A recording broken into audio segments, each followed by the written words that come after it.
మనం ఆయన ఆజ్ఞలు గైకొనుటయే దేవుని ప్రేమ.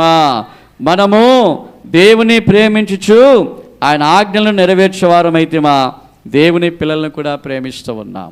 హల్లెలూయా, హల్లెలూయా, ఆమెన్. ఒకరినొకరు ప్రేమించండి, ఒకరినొకరు ఆదరించండి, ఒకరికొకరు ఇవ్వండి. ఆమెన్. పిసినితనం వద్దు, దేవుని కొరకు ఇవ్వండి. దేవుడి మందిని ఆస్వాదించును గాక.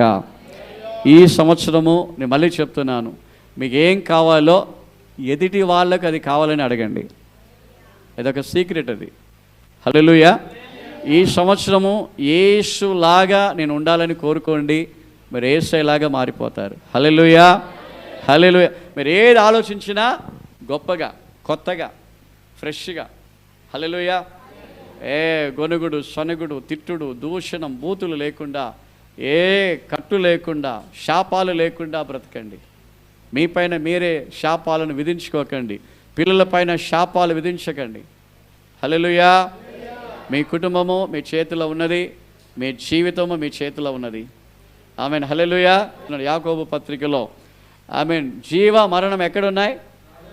3వ అధ్యాయం యాకోబు పత్రిక 3 చదవండి. ఇంటే జీవము, లైఫ్ అండ్ డెత్ ఎక్కడ ఉందంట? ఆ నాలుక స్వాధీనములో ఉన్నది. హల్లెలూయా చెప్దామా? మీరు ఆమెన్. ఆ అవినీతి, ఆ లోకము నాలుక ఏం చేస్తుందా? నాలుక ఆమెన్ ప్రపంచ చక్రానికి చిచ్చు పెడుతుందంట. హల్లెలూయా చెప్దామా? హల్లెలూయా, హల్లెలూయా.